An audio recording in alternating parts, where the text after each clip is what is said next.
How y'all doing? Good. Marcus, a lot of talk has been about your perimeter blocking so far this season. What have you made of that, and how much do you emphasize that in practice? That's something that's a big emphasis in this offense. We have a lot of players that can make plays on the perimeter, so perimeter blocking is that's necessary in our offense. It wasn't necessary in football, so I take pride in that, blocking the perimeter, being able to spring guys like the running backs open on big plays. So I know receivers that block downfield, it's a great recipe to making big plays down the field. So that's one thing, that's one area that I really emphasize. I have a lot of emphasis on. What have you seen from some of these guys that might end up playing star this week? Like Chris and Kamari and Malachi David, all these different guys that could be going in star. What do you see from them during practice? Whoever goes in to play that position and start position on defense, I feel like they're ready to go in and play at a high level. Coach Coach Muschamp, all the coaches on the defensive side do a great job of coaching those players up and keeping them making them play at a standard here at Georgia. So I feel like whoever goes in at that position will be able to play at a high performance. From your perspective as a receiver, like what is that position? What makes it difficult? Like what makes it a good start?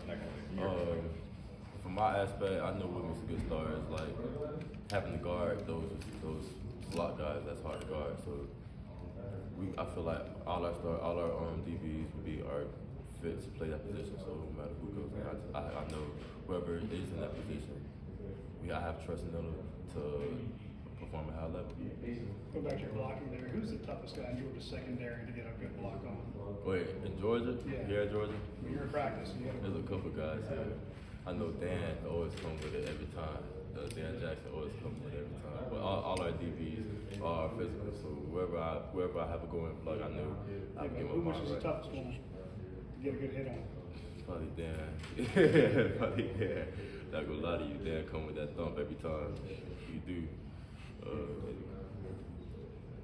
Has blocking always been something you think you've excelled at, or has that been something that you've really worked on and tried to develop here? To be honest, I feel like that's an attitude play. Like attitude, it's all about your attitude. Like if you got the attitude, then you go in there to hit somebody, then that's what you're gonna do. If you don't got that attitude, then you're not gonna do it. So that's something I've always had growing up, playing football.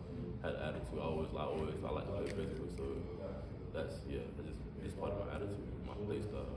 How much does your time at St. Thomas Aquinas, obviously one of the best programs in Florida, how much do you think that experience helped prepare you for coming to a place like Georgia where you win a national championship last year?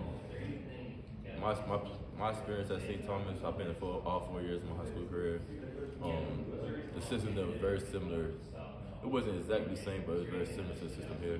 So I feel like St. Thomas really prepared me for the college experience, or like how it would be up here in college, especially here at Georgia, because our practices in high school was almost like the same here. So it was an easy transition once I got up here. So I feel like that really helped me transition when I got up here, and it made the transition real smooth. Several times when Brock Bowers has scored, he's referenced blocks that Marcus made. Can you just talk about when that call is for Brock, and does like a extra light come on for you, knowing that if I get this block, we're going house here? I mean, yeah, and at the same time, it just if they call the play and I know I had it, I know my assignment on that play. I'm trying to execute my assignment to the full ability, no matter who has the ball. It'll be Brock, Ladd, whoever has the ball in that play. My job is to block the man in front of me. So that's what I assume it doesn't surprise you when you see 19 running free down the field. It'll really surprise me. I know if I make just one block, I'll be able to spring him forward. Then it's a foot race from there. How often does his speed kind of surprise you on practice games? Like the other day, he outran an angle on that guy. At this point, we're used to the speed. Like we done seen it so many times, but he's a different breed. He's a different creature, like real deal. It's amazing to watch. What's your best route with Stetson been? We're in the huddle, you're like, Stetson, throw me this. What are you going to tell him to throw? I feel like there's not no one specific route that I You don't have have. a favorite? Whatever route's called, I run the route. And if I'm open, I'm open. If I'm not, I'm not. What did you learn from Coach McClendon? Oh, Coach, I learned a lot from Coach McConnell. He's a great guy. He's a great coach. One thing he did tell me, he taught the receiver group, is like being able to play the football that you like, the brand of football that you know how to play. Like if you're a physical receiver, be physical. If you're a finesse receiver, be a finesse receiver. Like just playing your type of football, your brand of football. That's one thing I learned while he's been here at UGA. How much bigger has George Pickens to catch you the other day? Oh, I done seen George make those type of catches in practice here all the time. So when he made that catch in that game, I was like, dang, there he go again. There he go again. How much you guys itching to hit some more deep balls? And I know that you guys have tried some, but hadn't always come up with them. How much is that part of adding to this offense?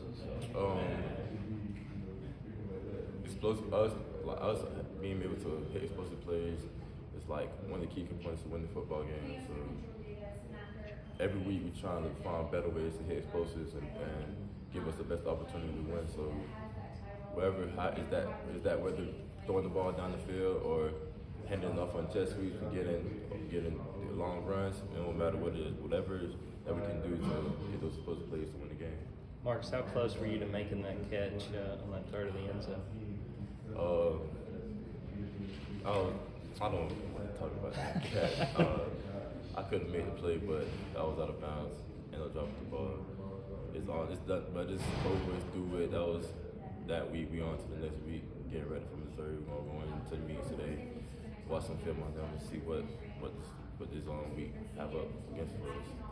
I don't know how many targets you had the last game, but it seemed like it was a good number. How does it feel to kind of be targeted by Stetson a lot? You've gone through a lot of injuries, and now you seem to be an important cog in this offense.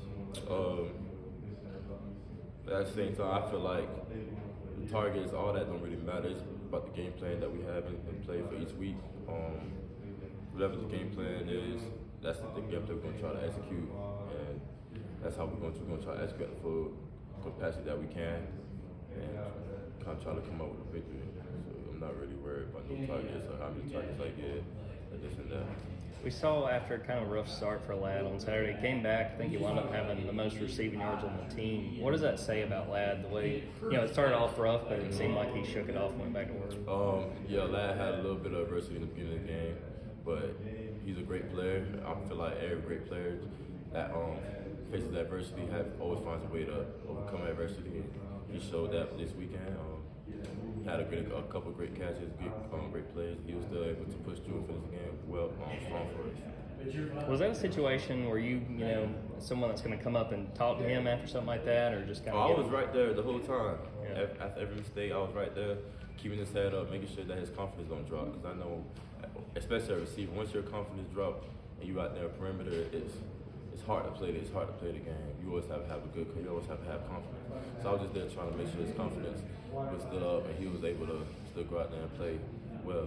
How much growth have you seen from some of the younger receivers? Excuse me? How much growth have you seen from the younger receivers in terms of just like execution of playbook and their confidence? Each week, I feel like each week as we go on throughout the season, the confidence the young receivers continue to build.